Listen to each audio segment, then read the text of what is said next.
Please welcome the Peach Bowl champions, the Indiana Hoosiers.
Before we get going here with the Hoosiers, how about this? Indiana, just a couple days away from playing in a national championship, something I know a lot of these fans thought was unimaginable for years. What is it about this collection of coaches and players that made this week possible? Well, we're here because we're prepared the right way and we have the right people on the staff and in the locker room, and we got tremendous support from our president and our athletic director, and we have a great fan base. And, we have a plan and a process. And we have great leadership and good players, and we've been very consistent in terms of our play in all three phases, so we've met every challenge. So the novelty of being here, to us, isn't there. We're here, we got a job to do, we got a challenge to meet, and we got 2 more days of prep. You mentioned this fan base. They have showed up every step of the way. Anything you want to say to some of the fans that are in attendance here and going to be at the game on Monday? Well, if you're not sure you can make it down, find a ride.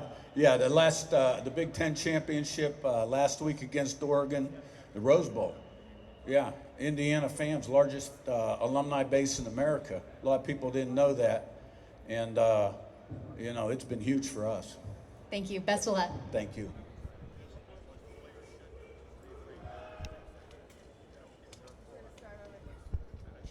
Hey, Coach, I want to ask you about that terrible person you're coaching against on the other sideline. What's it been like this week? I know you guys talk a lot, and obviously this week you're probably not so much. What's it like, the human element of this for you two guys? I think it's fairly easy to separate. Coach Heatherman is an awesome football coach, and I love him as a human being too, but it's pretty easy to separate work with the relationship externally, so not hard to separate it, but he's a good football coach. One quick follow, if I may. Who you were in his wedding, or he got married the summer of 21, and I was in his wedding. He got married to Julie. I got to be in his wedding and close friend. Thank you. Bryant, Coach Ignetti talks all the time about process. Here we are in this week leading into a national championship game. How much of that is just rung true all week in regards to getting work done and just being sort of focused on the moment still? I can't hear some of that. Process orient, is that what you said? Yes, I'm sorry. Yeah, it's just so process oriented. Now here we are in a national championship week.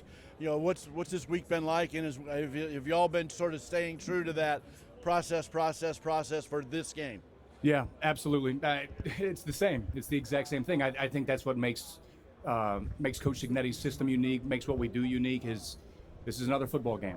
Granted, there's some media obligations. There's a couple of change-ups to the normal routine, but at the end of the day, process-oriented people, process-oriented football teams stick to that process. That's what's brought them success. So that's what should continue to bring us success. So we're sticking to what we do, and the schedule's been about the same.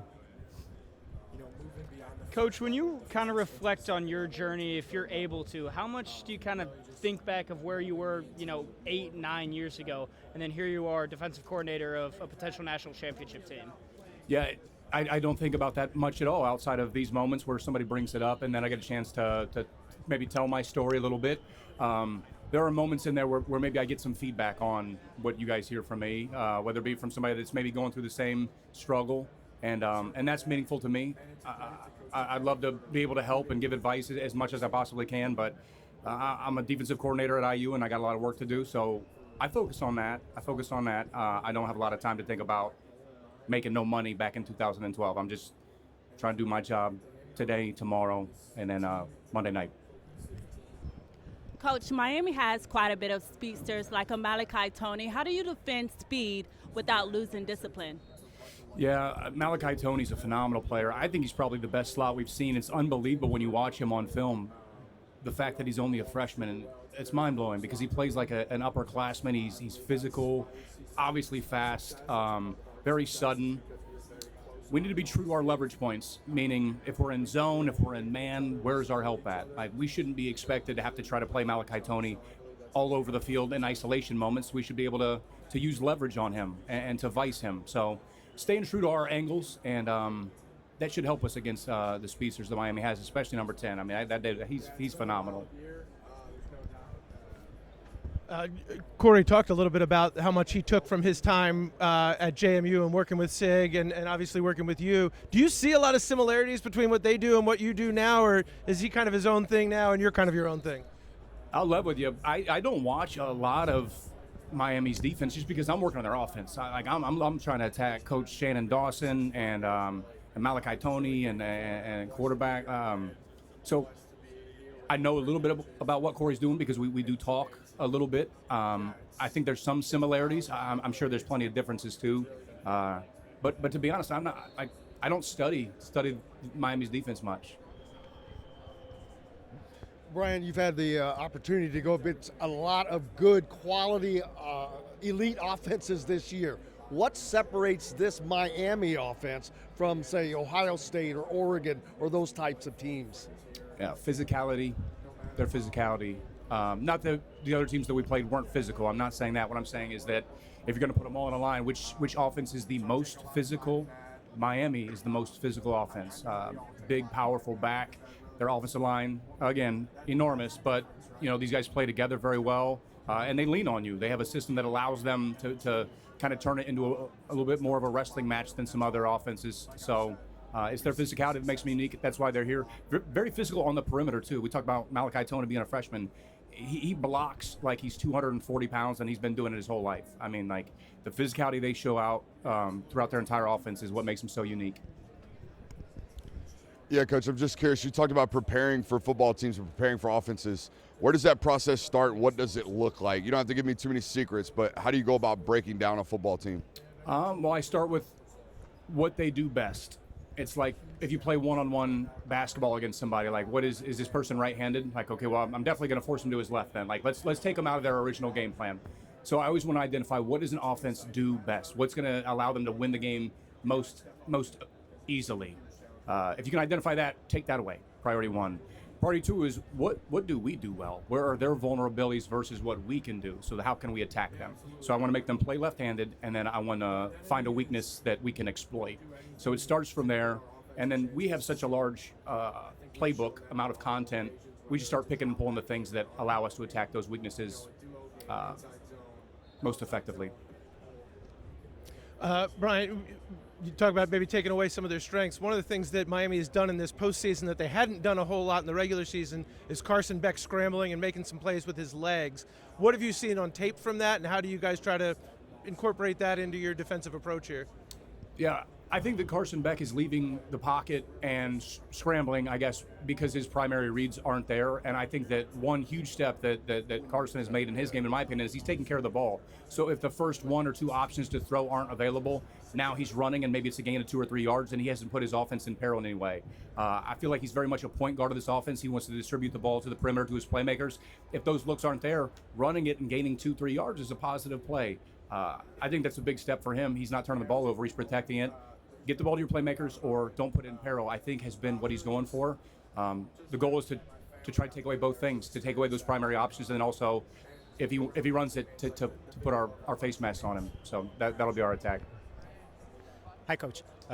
Before the season, the chart said that the Indiana turnover margin of plus 15 is not sustainable. Y'all raise it to plus 21, so you force a lot of turnovers. Miami has lost their games when they had a lot of turnovers. Do you like adapt your game plan to looks that you're giving them to make Carson Beck feel uncomfortable and maybe force those turnovers? Yeah, I would love for that to happen. We're going to be looking to create turnovers, whether it be through the deception of our shell disguise, maybe some blitzes, simulated pressures to make Carson Beck uncomfortable. But again, going back to it, he hasn't turned the ball over recently. I think he's protecting it and playing a little bit more safe, which makes sense because they have so many weapons. They don't need him to put the ball up in the air for grabs. So yeah, I mean, we're definitely going to try to turn the ball over as we always do. But credit to our offense. One of the reasons that we're plus 21 is because our offense doesn't turn the ball over. I mean, we could have 3 turnovers every game, but if our offense is also turning it over, we're right back to square one, right? So credit to our offense taking care of the ball. It's our job to attack and take it away. We plan on doing that. Yeah, Brian. Sorry for my voice, but your defense. You guys have been elite all year. Some people do it for a month or stretch. Why do you think it's been season-long dominant, season-long elite play? I can't hear it. I'm sorry, I can't. Oh. Sorry, my voice is shot. Your defense, it's been elite all year. Some people do it for a game, a month, whatever. Why have you guys been able to put together the whole season of this level of defense?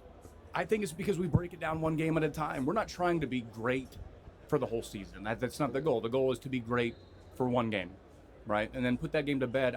I think we do a healthy job as a staff of identifying miscues, trying to clean those up. That way, as you do go into the next game, again, just a one-game season, you've corrected some of those issues that might be attacked again. So rinse and repeat, right? Correct the mistakes, correct the issues, and then attack 1 week at a time. So obviously you can extrapolate that, look back on it and say, well, you've been great for 15 games now, but all we see is what have we done most recently? We had a lot of errors in this most recent game, especially in the second half against Oregon. I didn't like the second drive of the game after D'Lo got the pick six. I mean, I think it was a 12 or 14 play drive, 75 yards. Big errors in there. We got to clean those up. If we do, then maybe we could be successful one more week. Yeah, absolutely. Coach, Miami, a lot of tight splits up front with their offensive line. How does that affect you, especially with the movement that you guys do up front? Yeah, it's a great question. They do a really nice job, and it really plays into their skill set. They're big, cut down on those splits, take away our ability to kind of fracture and create angles on some of their run frames. I don't 100% know how that's going to look against what we do, but we have a plan for it, and we plan to exploit, because anytime you try to take something away, you open something else up. So maybe the tighter you get opens something else up that we can look to attack. But there's no doubt about it, with the size that they have, with the strength that they have, and their ability to kind of just make every single play a wrestling match. It should be a unique matchup in the trenches there. Yeah, good question. Coach, I wanted to ask about Jamari Sharp and his improvement over the last 2 years. What's led to his improvement and becoming an elite corner in these last few games? Yeah, I think he's got a fantastic corners coach. Rod Ojong is an elite corners coach, and D'Angelo Pons will second that. So he's improving his technique. He's improving his pre-snap indicator, which leads to faster reaction times. So, we talk about the pick six that we saw from D'Lo. Like, there's a lot that goes into that, other than D'Lo's just a fantastic player, right? There's splits, there's tendencies, there's tells, there's backfield location, there's splits of offensive linemen. Like, there's a number of things that you can take away. Jamari's tap into those same things. What does the split of one mean? Where's two? Where's three? Who is three? Like, what can you glean from an offense before that ball is snapped? That's football IQ. So I think Jamari's tapping into that. His technique, like I mentioned, his physicality has improved, which is going to need to show up in this game. I'm proud of Jamari Sharp. I think he's growing as a corner, and future's still bright for him. He's still young. And I want to ask about, too, what is his relationship like with D'Angelo on and off the field? Yeah, I can't say it's not like Jamari, D'Lo, and B. Haines hanging out together. They seem like they have a great relationship. I think a lot of these guys, to be honest with you, are really close. I think it's one of the things that makes us a good defense, a good team. These guys are brothers. They play hard for each other. They believe in each other. I think D'Lo gives other people around him confidence the same way I think Aiden Fisher does. I think sign of good leadership is what impact, how much better can you make the people that are playing around you? Do you make your teammates a better football player? I think the answer for D'Lo in his relationship and how he affects Jamari's, he makes him a better football player. Yeah. Thanks, Coach. No doubt. Coach, I know you and Corey are very tight, right? Heatherman, best men in each other's wedding. You just tell me a little bit the root of that friendship and kind of mean, this is pretty small world surreal, right? I know football coaches cross paths a lot, but this is at a rather large stage. What's that like to go against your buddy? Yeah, it's a unique situation. I was in Corey's wedding a couple years back. I think it was in 2021. He's a good friend. He and I have stayed close. I respect him as a football coach. When he got hired by Coach Signetti at James Madison, I was kind of hoping that I would get a chance to run the defense at James Madison. And I wasn't. I got the co-defensive coordinator title, and we brought Corey in, and I wasn't sure how that was going to go because I felt like I was maybe ready. I felt that way, but maybe I wasn't. I thought I learned a lot from Corey, and what I love so much about Corey, and this is what makes him such a good coach, is he wanted to collaborate. He came in with a great scheme. Hey, here's my main stuff. Like, puts on the board. We're looking at it. We're watching the film, watching crazy amounts of cut-ups because he's a football junkie like the rest of us. And, we had a good staff, and we kind of bounced some ideas. We were doing some things similar, some things differently. He was open to new ideas. He's a collaborator, He didn't slam the scheme in our face, say, this is what we're doing. It was all of us, me, Ajax, Ryan Smith, Matt Burkett, Corey Heatherman. We're working together to try to make the best defense that we could. That's the sign of a good defensive coordinator. And from day one, I've known that Corey's a good man, a good human being, damn good football coach, good friend. Absolutely. Yeah, Coach, you guys are obviously known for a lot of chaos, a lot of twists and stunts and wraps and whatnot. I'm more curious how you do so while maintaining gap integrity, because there's still 6 gaps to fill, and we got to make sure we got a guy for each and not 2 and 1. How are you guys not allowing explosives while still seeking havoc? Yeah, try not to get too deep into the weeds schematically, but a lot of that falls on the second and third levels of the defense. If you're a stunt, twist, gamey operation up front, like we tend to be, a lot of the coaching of gap replacement falls on the guys at the second and third levels, because to your point, there are, depending on box count, a number of extra gaps. Flowing and falling back to proper gaps is what makes the whole thing work. If you're going to be a one gap linebacker operation, you can't do many twists and stunts in games. You better keep your defensive linemen in their gaps so everybody can just fit their gaps. So the teaching, the eyes, the training, the gap replacement theories that we use at the second and third levels allows us to junk up the front. When you talk about kind of junking up the front, against a gap scheme team, I know that means one thing, but against a team like Miami, it's going to give you a lot of zone, a lot of man-blocking duo type stuff. How does that kind of change what you guys do, if at all? Yeah, I mean, it kind of goes back to your first question. I'm curious how that's going to play out, because how do they handle some of the twists? Some of our twists are devastatingly good against duo and downhill frames. Some of them not as much. They still have to block our stunts now too. Like how are they blocking some of what we do? And if a certain stunt isn't hitting, what that tells me is that a different one will. So, and to me, that's the game within the game, is after those first few drives, after quarter one, at halftime, like what changes need to be made? How can I call the defense more effectively? Because that stunt's not working, that game's not working, this blitz didn't hit.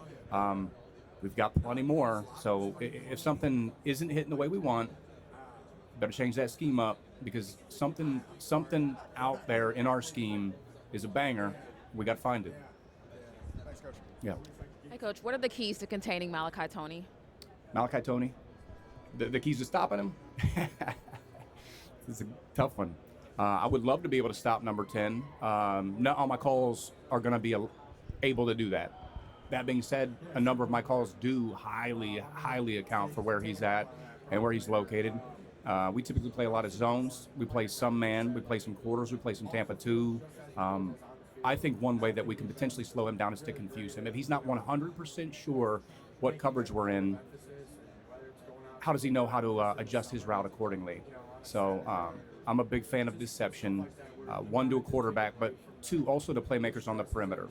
If they don't know exactly what hole to sit in to find the soft spot of the zone, I think it plays to our favor. So I'd like to have great deception and keep number 10 maybe a little confused. Yeah, All good? Good. It's definitely tough. And just so you know, to this mic, it doesn't pick up anything. It's just for the transcriber. I can't even hear anything. Just for, like, the transcriber. Oh, okay.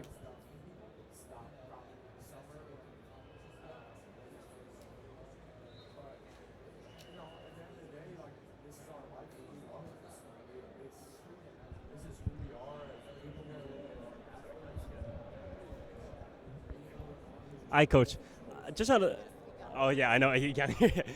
a quick question about, like, when you see your resume coming with Coach Signetti from IUP through Elon to here, were there times back in those days where you had doubt in where your career was going, or did you always kind of think, this is a stepping stone and we're only going to, and that this day and this week would come down the line? It's kind of asking about, did I know where my career was going each step of the way? Yeah. I didn't. No. I think I've always been where my feet are. I think I've always been thankful to do something that I love. My father, when he got out of the Air Force, was a factory worker because that's what he had to do to provide for his family. And his message to me was, whatever you end up doing in life, just make sure that you love what you do. So even when I wasn't making money and I was falling on hard times, at least I got to wake up every morning and go do what I love, which is coach football, lead young men, develop them, make them work hard, make them work towards a common goal. So I think I just got lost in that along the way. It probably wasn't until last year I was able to look over my shoulder at what we had done, how far I had come, and I was proud of that. I was thankful for that. I lost my dad years ago, but I think that he would be proud of that too. He would be happy that I do what I love, and that he would say that I finally made it. Because I think there was some doubts at times with him if I was going to make it in his career. But as you're in it, as you're in the heat of the moment, I never really saw where it was going to go. If I worked really hard and was good at my job, maybe it would lead to something great, and thankfully it has. Yeah. Thanks, Coach. Best of luck. Then they're going to take, Greg, you taking him now?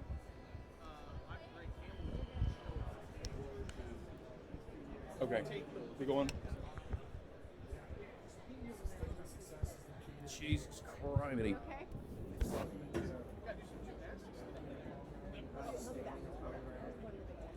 Making sure you sustain success, and that is, it's paramount. And I think we've built a really, really good foundation on what great programs are built upon. That's being great, great values and culture. Culture is number one, and I think that's what we have here, and that's why we're going to be able to sustain success, is because we have a bunch of like-minded individuals who are committed to a common goal and a common purpose. We have a great coaching staff that has a long time longevity with each other, that again are committed to a common goal, a common purpose, bigger than themselves. So yeah, sustained success is key, and I believe we've built a great foundation to be able to do that.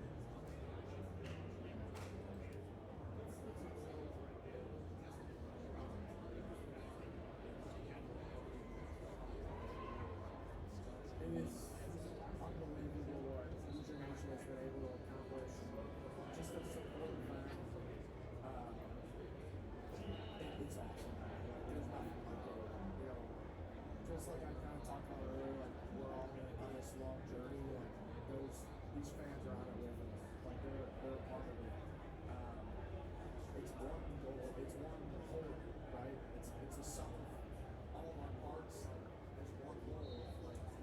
The University of Indiana, or Indiana University, so it's just the whole, it's really been awesome to see, awesome to be a part of. Way down there.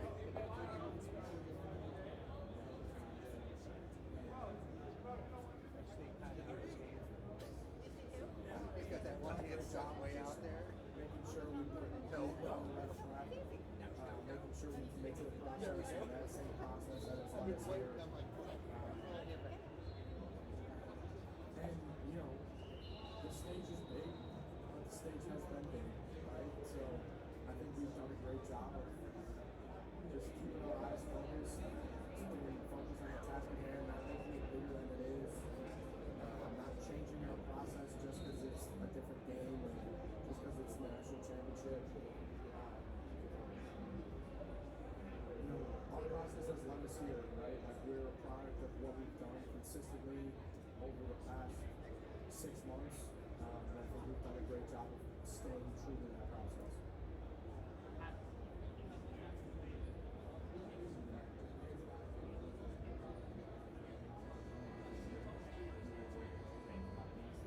Yeah, that was very fun. That was my first career start. I had a lot of family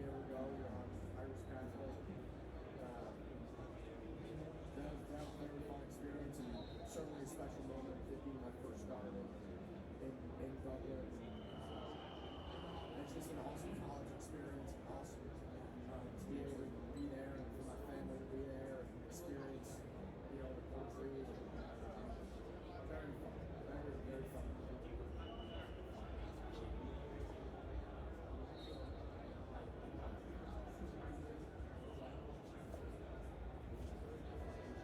Yeah, certainly. It's been a wild ride, even just starting across the in a different country, and now to here. It's been a crazy journey. All the stops along the way. Starting in Ireland, many different cities I've played in, arenas, and states, just all across the board. Just really grateful for it all. It's been a great experience.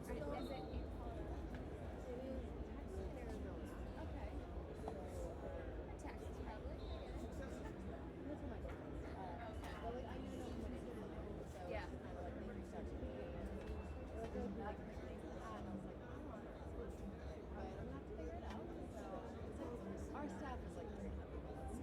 But like, it's all about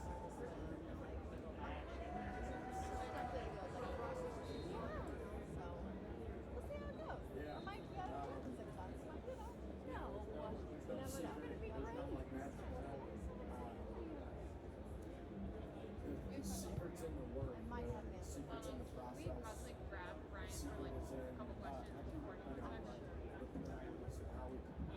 Everyone's, and also everyone's like put in those. The workouts and coach develops for us. Yeah, he's fine. There is no magic trick, no secret. Anything. It's really just in the work and committed to the work, process and practice. That's where we've seen success, and that's how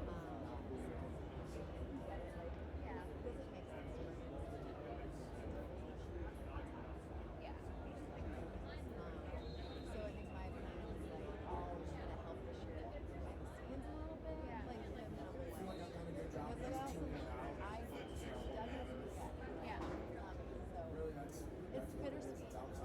I'll miss all the people, but there's also things, it's like I can't wait to not do this. you gotta do your job. So yeah, we'll see. That's so exciting. When do you start?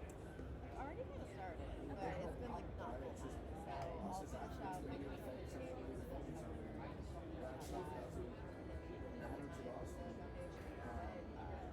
Consistent in I think it's gonna my involvement is how we focus.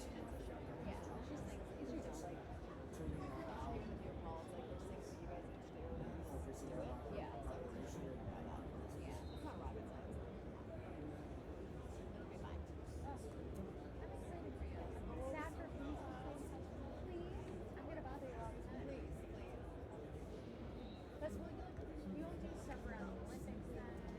Yeah, I mean, it's honestly cool. It's like, I mean, the big piece is they really want to, like, fun, really great unit, foundation. So it's like, the hope is that we can raise more money. Yeah. And then be in a spot where we can do more marketing and stuff. Yeah. Sometimes I get lost. I get so lost. Like, I just think the idea of like, rising platforms a little bit more, helping people. I think like the mental health piece is our piece. Yeah. Everyone needs it, Yes, so it's just especially now more than ever. Stuff that, sometimes What do you do again? you don't talk about. What do you do? Actually talking to football. Della was born in So she's born the 19th, this baby's due the 20th. lost it. One job. Lost it right there. Emphasizing no matter what. He was giving me shit about the coach. That's what he's saying to us before we walk out there. The 19th and this baby's due the He's a great 20th. leader for us. He just sets the tone on how we go. I had an emergency. So you have to have another one? So I'm planning on it. By the way, you have like a glow right now, like a very. I know, but like it like looks really good. Oh, thank you. Everyone, like, I must have been huge when I had my daughter because everyone's like, you're just like not as pregnant. I'm like, I'm literally on the same spectrum. Your face got bigger on the last one. Probably. I mean, that's a nice point. Yeah. No,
Ladies and gentlemen, please stand by as the Hoosiers rotate podiums.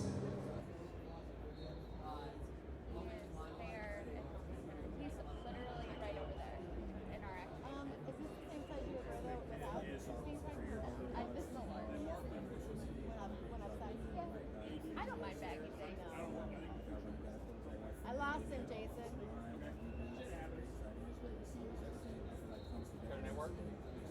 No, he just vanished. It was funny though because he didn't realize that this mic doesn't actually work. So it took him a while, and he's like, I'm like, it doesn't work. I get nope. He just wasn't listening. And I was like, no. I'm like, it works for the transcriber. I was like, they're going to bring you a microphone. It does no good for you, but it gives the people back home the ability to hear the questions. I always need it like on the transcriber. So they can hear it. They're like, blah, blah, blah. They're like, I have no idea what the question is. Reporter has questions. Yeah. Or like the worst is when it's brackets, it's like inaudible questions. It's like, all right.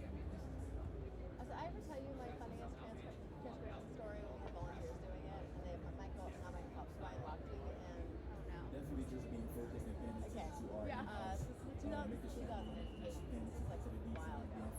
And we had volunteers never a good idea. Yeah. Just pay them money. It's not like a bad story. Okay. Don't transcribe this. Well, people can hear it too.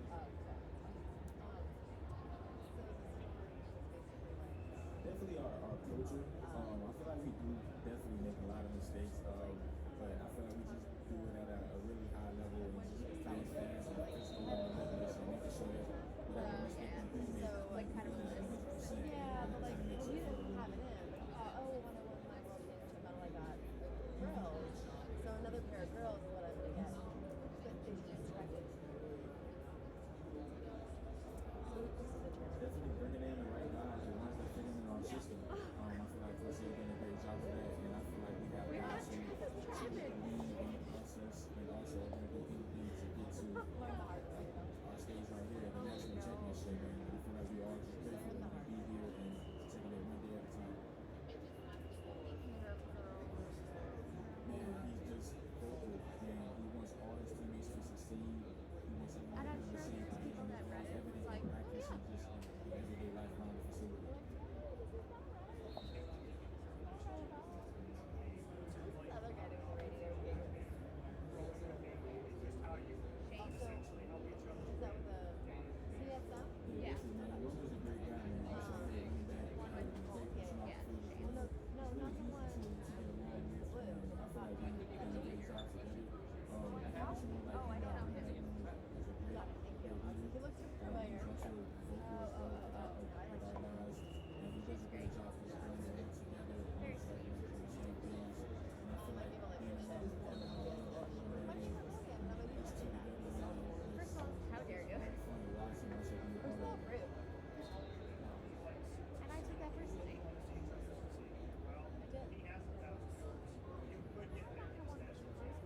I like Doug, but Yeah, man, we have to give all thanks to the old line for that, man. We out there. There was a split second where I was like, go out and share. Because our game was, we had semi, so I never get to go to the other games. I saw Epps for like a hot second, and I like felt bad because I like didn't really ever get to see him. But how's the transition between Gary leaving and speaking of him? He's honestly a freak. Like, the way that he watches and knows football is just unreal. And it's early in the days, like, he's all day watching film, but he also wants to make sure he takes care of his staff and team, and also the team. Probably going to be a snitch of slow. Same age, and that's honestly something that I like to get behind. I've been with him for so long to know the system, and it's never changed. And I feel like every year, Okay, year, we've always known, regardless of the level, we try to FCS, FBS, or Me having a few kids, so I can be honest with him. Yeah, he's out doing radio, right? No one has come over, so that's no one has really. Like no media's come over and been like. Definitely raising the right people. Yeah. Raising the right people to fit into the system. And when it's acclimated to it,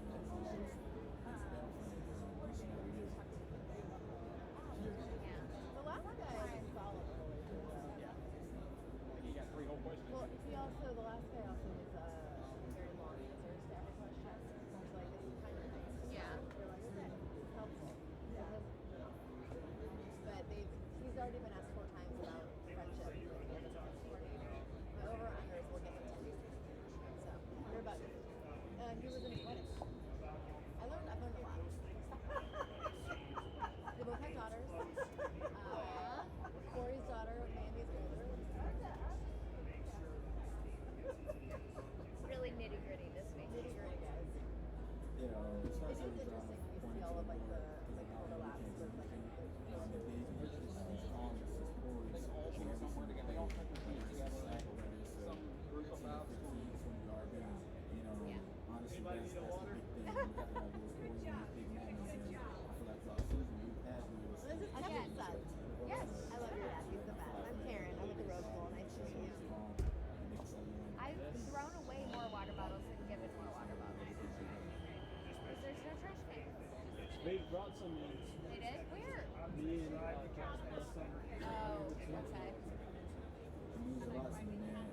I'm that person though when I have to do self videos and like just like the diagrams, I'm always like yeah. It's so important.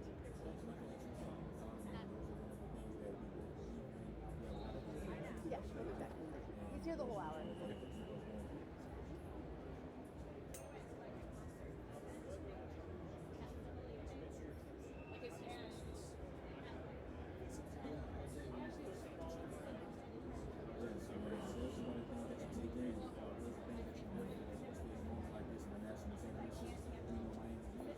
If you can do three things right at the event, you're fine. No, trash, bathrooms, and parking. You get those down, everything else will be okay. You know, maybe not the world, but an event here and there. Anything else people will deal with. Can't find my seat, can't find my food, whatever, it'll be fine. If your bathrooms are filthy, no excuse, you can't park. I was taking a step further. Media. Media, if you're doing media, internet is the fourth. Internet. One of the first things I learned from space, somebody was like, make friends with the person that has the keys. Yeah. Like that is actually like life challenges. Like, have the keys? These are the greatest things ever. I'll be back in a second. Yesterday, we needed a cooler from a health That was too. and the woman's like all over the building was from like I needed cups from the stadium. Hey guys. I think I told Megan this story. The first time I went to China and I wanted to get some big bags. And they were like, oh, like, it was like a lawyer thing, okay? So it was like nice. But it was fake. It was fake, okay? So I went to got one. I knew how much she paid. And she's like, she paid like $7. I was like, it's all in, yeah. So they have, calculators. And so they like, here. Like, it was a back and forth. It took a long time. Finally, I was like, I can't. So I walked. And I walked away. They're like, Lady, come back. So I come back. She's like, calculator. She does it again. And I was like, no, 100. Like, I was like, making the orange. So finally, I was like, I can't. And I come back and I was like, how about it? She was 6 minutes. So I was like, 2 pins. She goes, 5. And I'm like, okay, this is not money to me. Amazing. Like, we can negotiate this. Like I went by hospitality this morning and just grabbed more pins That was smart. to have them in my pocket. You never know. You guys are free rookies. pins. Keep free pins, everyone. No, that's smart. This giant microphone. The football shape is a little Yeah. not necessarily thought out very well. Because I first saw it and I was like, what?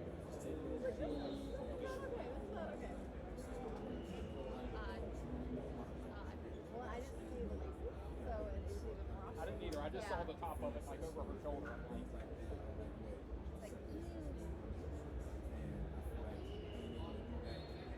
This guy's gotta come back.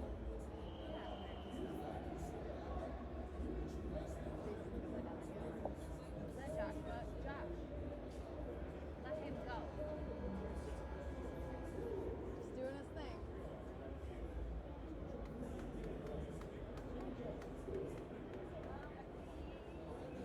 Not having carpet. It's not like it. It hurts.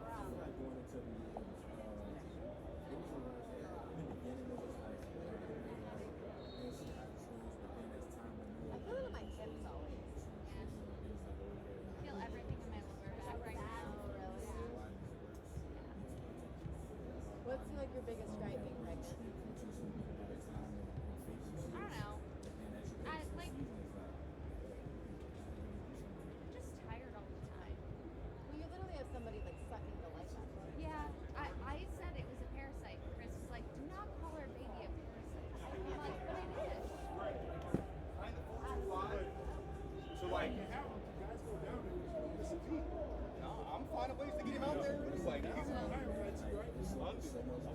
was born in London. Yeah. He's probably the best blitzer. Yeah, no, for sure. Yeah. Road blitz as well, too. Fish, every time I blitz Fish, he reads out. He's like, no, I saw a gap scheme. I had to scrape out of it. Great seeing you, man. Yeah, buddy. Yeah, I'll see you down there. Yeah. Hey, Brian. Paul with USA Today. Good to meet you. Good morning.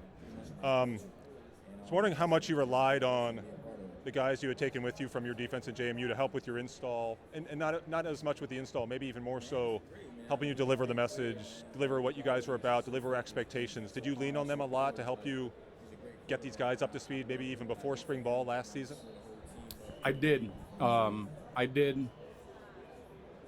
Yeah, it's hard to even calculate the importance of that, but I know that it was big, because it's one thing to sit in a room as maybe a kid that was at Indiana, and here comes a new coach, and yes, I saw they had success, but if it wasn't for the guys that actually came with us, the James Carpenter, Aiden Fisher, D'Angelo Pons, like how is the sausage really made? Like, how did these guys do that? How are they actually successful? If they didn't get to see that, this person sitting next to them go through that process, it wouldn't have had the same level of impact. So, I mean, so grateful for that group of guys, that initial group that came. Again, I go back to James Carpenter, Mikhail Kamara, Aiden Fisher was huge. I mean, he was the leader, even last year as a junior, unquestioned leader.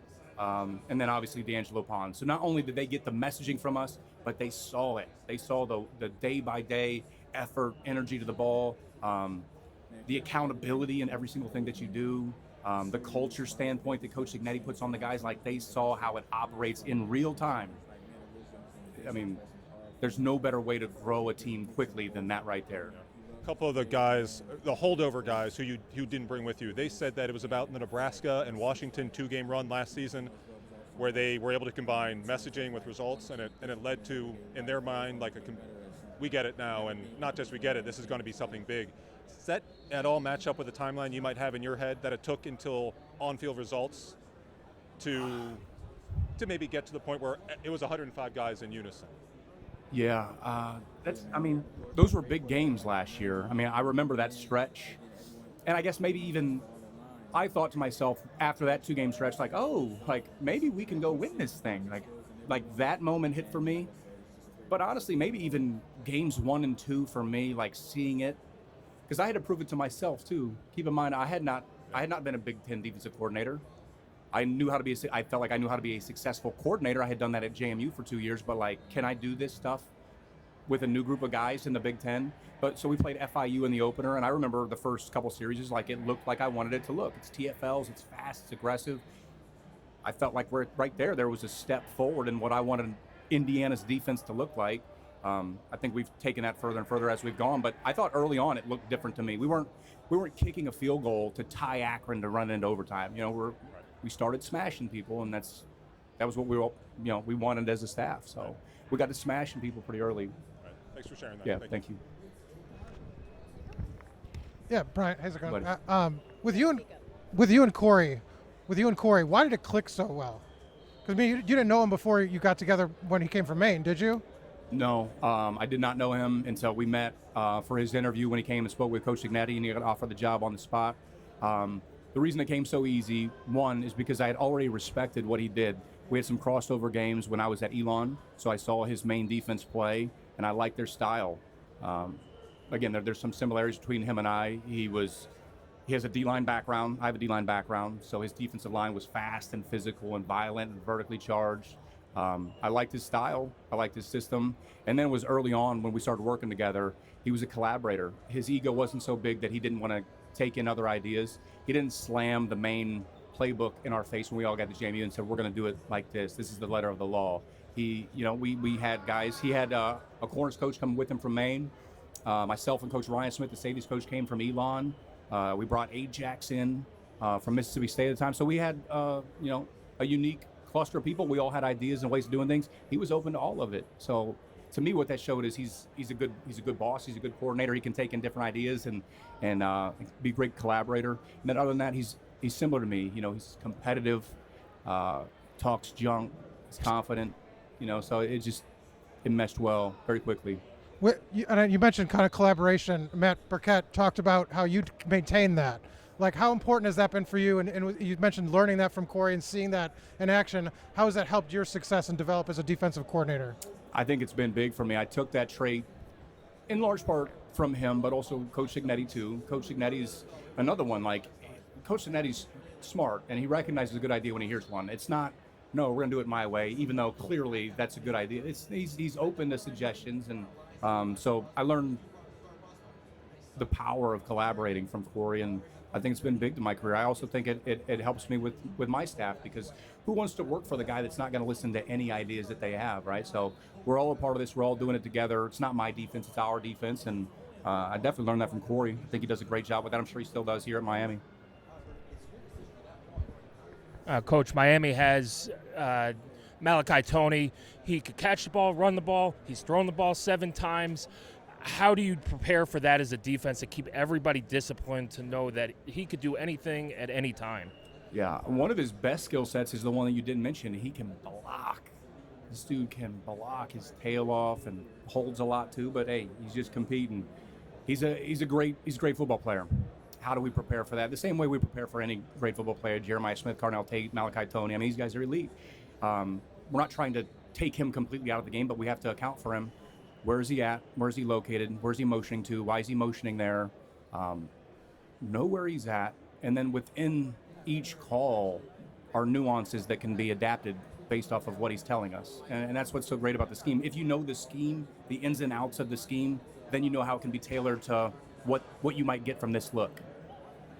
Then Devin Boykin at that rover position has really come on basically the second half of the season. How important is he in that position to your defense, and him filling in for the guys who played there last year so well? Yeah, Devin's been coming on strong.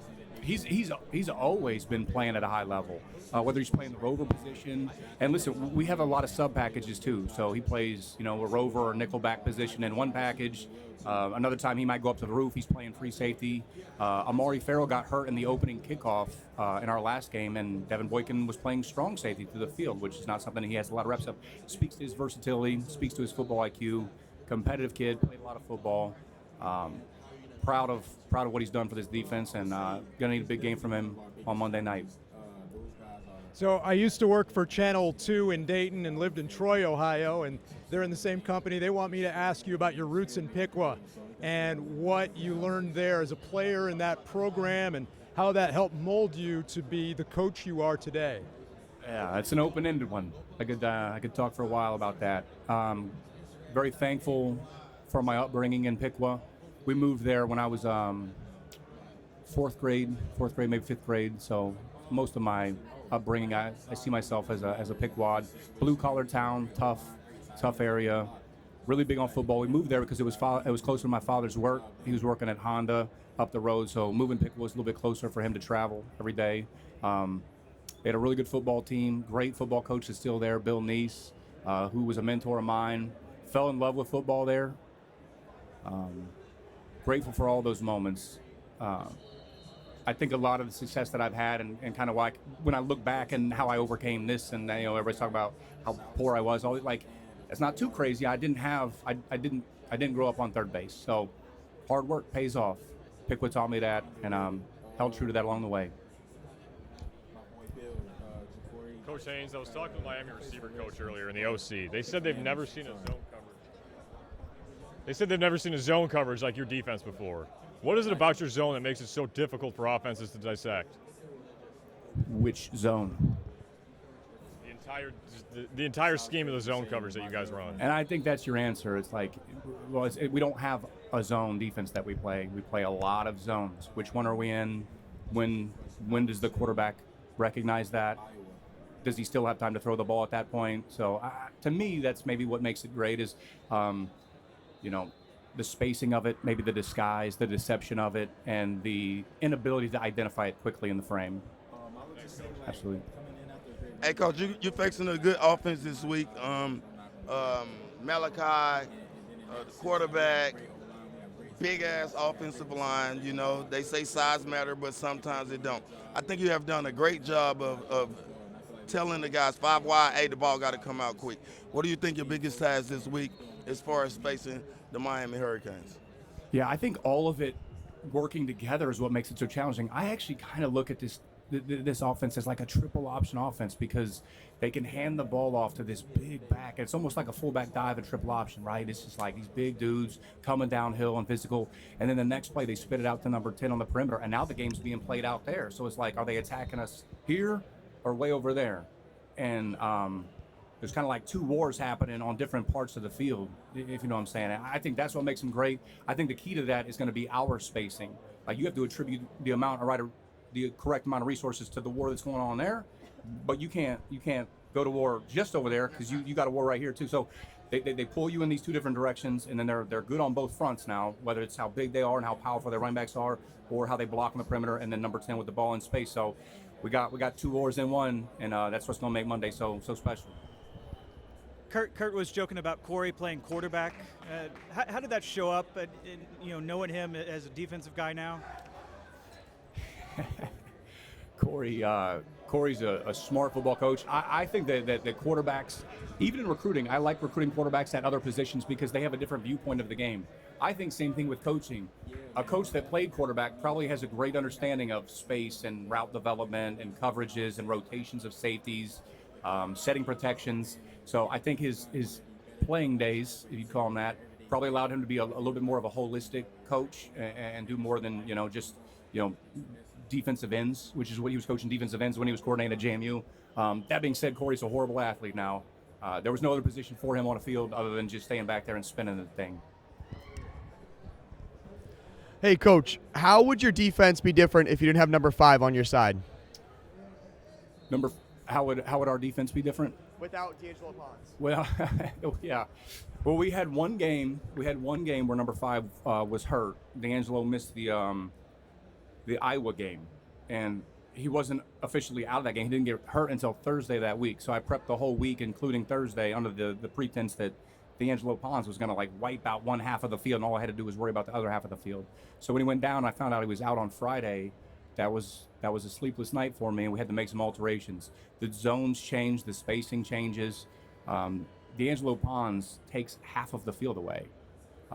So if he's not out there, I have to use all 11 on the whole field. It spreads the defense out. But it's a testimony to how unique number 5 is in our defense and how much it changes if he's not there. Absolutely. Coach, you believed in Curt Cignetti, his mission and his vision a long time ago, well before Indiana. What is it about him that keeps you coming back and keeps you believing? One, his messaging is very consistent. 2, it's easy to follow. It's a step-by-step plan. Every day we have a plan. It's organized. It's detailed. I know what is expected of me on a day-to-day basis. So if there's clarity in the messaging, there's continuity and easy to define roles, it's easy to stay in that. And then ultimately, if you follow that script, it takes you into a successful place. It has since I've been with him. He's never had a losing season as a football coach. So every year I've been with him, we've been successful. But why? Clear messaging, consistent messaging, and then a day-to-day plan. That's a sign to me of a great boss, a great leader, damn good football coach. And as far as Carson back and what you see from him on the other side, I don't think he gets necessarily the credit that he deserves, but what do you see from him and what he's been able to do? Yeah, I agree with you. I don't think he gets the credit he deserves. I think that he is, to be honest, maybe the perfect quarterback for this offense when he's not making mistakes. Again, if you look back at their losses, some turnovers and probably some miscues there. But outside of that, Ladies and gentlemen, there are 5 minutes remaining in the Indiana Hoosiers media session. Once again, 5 minutes remaining in the Indiana Hoosiers media session. I was going to say, he operates to me kind of like a point guard. He distributes the ball to his playmakers. He doesn't make a lot of errors. He understands the box. I think you can see in the film that he's a veteran. He's been around ball. He understands it. He knows when to throw the screen, when to get the ball out of the box, when to hand it off, and the box is light. So I think a lot of the offense flows through him, and when he's on point, so is that offense. Sorry if you've been asked this, but you go against Fernando every day. What makes him special in terms of going against him and just watching him every day as your defense goes against him? Yeah, so interestingly enough, we thankfully do not go against Fernando at all during the season. Yeah, there's a little bit of 7-on-7 time, but very, very little. That being said, we went against Fernando for all of fall camp. And at the beginning of fall camp, I think Fernando was still kind of figuring out our defense a little bit. There's a lot of allusions to it, a lot of deceptive looks to it, and I think it was bothering him, and we were having some success early in fall camp. And then with about a week to go before the opening game, Fernando started to see our defense in a different way. He could decipher everything that we were doing. We couldn't get home. We couldn't hit him. We can't hit him anyway, but we couldn't, even if it had been live, we wouldn't have got to him. The ball was always hitting the right marks. And I thought to myself in that moment, we're going to be really bad on defense, or this kid right here is going to be special. And thankfully, it was the latter. That's a very intelligent kid, can see the game so well, can see spacing, great rhythm and timing to his game, and then he's an ultimate competitor. So he has all those boxes that you want checked. If you want an elite quarterback, he checks every single one of them. How would you describe sort of the reception for this program from when you got a glimpse of it as a GA in 2012 to what it is now at a place that for so long basketball was everything? Yeah, it's night and day, and I don't say that lightly. It didn't mean anything to be an Indiana football player as a GA here. It didn't mean anything to be a GA. It didn't mean anything to be a coach. It was a program that was still trying to get out of the mud, I think. Now, I think that staff and Coach Wilson in particular were on the forefront of getting it out of that place. So I always saw the value in this place. I knew that it could take off. I remember telling Coach Signetti when he first pulled me in his office and it was about to go down, I said, that place can take off. I truly believe that. To see that it actually did has been unbelievable. It's been unbelievable. Yeah, Brian, a lot, your players talk about at halftime, you go straight into adjustments and things like that. You're not like a flip over a table or fiery kind of speech. Like it's all business, it's all process. How did you kind of come to that, and why do you think that's more valuable than it's not motivation, it's process oriented with you at all times? Yeah, I think that's probably just my style. If it was going to make us a better defense to go in and punch a hole in a dry erase, then maybe I would do it. I just don't think that's what makes defenses good. I don't think that's going to solve the issue of a bad first half, is to me to drop kick a trash can. I think what's more effective is what went wrong and why. Let's identify the issues. When I was a player, that's what I wanted. Confidence in my game came from a coach that had a plan, had solutions to flaws, not the ability to do damage to the locker room. Yeah, going against an offense like Miami that likes to use screens, get guys out in space, how much of a luxury is it for you to have a trio of linebackers that have shown they can make open field tackles on a consistent basis? Yeah, I think that's probably one of the better qualities of our football team is that we tackle effectively.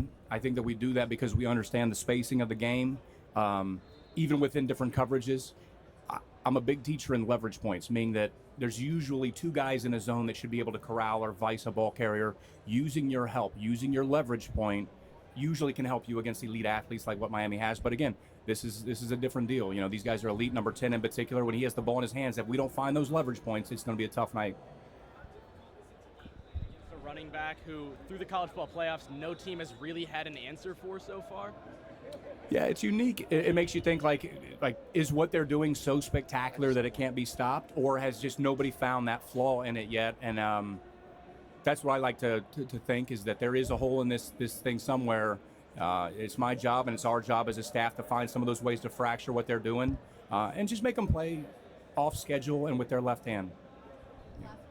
Okay.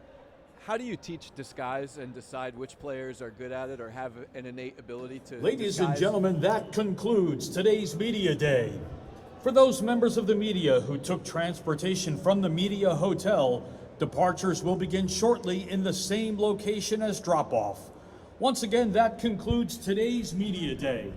For members of the media who took transportation from the Media Hotel, departures will begin shortly in the same location as drop-off. I'm going to hit real quick. Shell deception is all about teaching the guys what we want the look to be. What story are we trying to tell? Are we trying to tell field pressure, boundary pressure, We're going to close this man? thing out as the Hoosiers head back to their hotel with Aiden Fisher. And we were just talking about how close this team is. What has this ride been like from your perspective? It's been so special and fun to be a part of. These guys are really like my brothers. Everything we do it together. And I think when you watch our team play, you can see that, and it kind of reflects on how much we just want to play for each other and be with each other. I'm curious because you've known Curt Cignetti for a little bit longer than everybody else with your time at JMU and now at Indiana. What is he like in the way that he has led you guys on this journey? Yeah, he's just a man with a plan. He has the blueprint that has a track record to be successful. I think a lot of guys, when we were first leaving our first stop, that's why we trusted him so much. We knew we were going to be successful. And then obviously the development with our entire staff. It starts with Coach Sig and then down to Coach Haines and Shanahan and all the coaches under them. He knows how to get the best out of his players. I know a lot of people don't see him smile a lot, but he just knows what he's doing, gets the best out of his players, and he's a special coach. Any parting words for Hoosier Nation on the way out here? I'll just say we need you Monday night. We're excited to see you guys and hopefully celebrate together after. Thank you. Thank you. And remember, everybody, the party does not end yet, even though Media Day is concluded. Everything here at the Playoff Fan Central is going to be going on throughout the weekend. Plenty of family-friendly activities and experiences. And if you haven't heard, out there on Miami Beach over the next couple days, the AT&T Playoff Playlist live set is going to be popping tonight. We've got Calvin Harris, John Summit, Xandra, and so much more. You won't want to miss it. Thank you again so much for being here. Enjoy the weekend, and we can't wait to see you Monday night as we crown this year's national champion.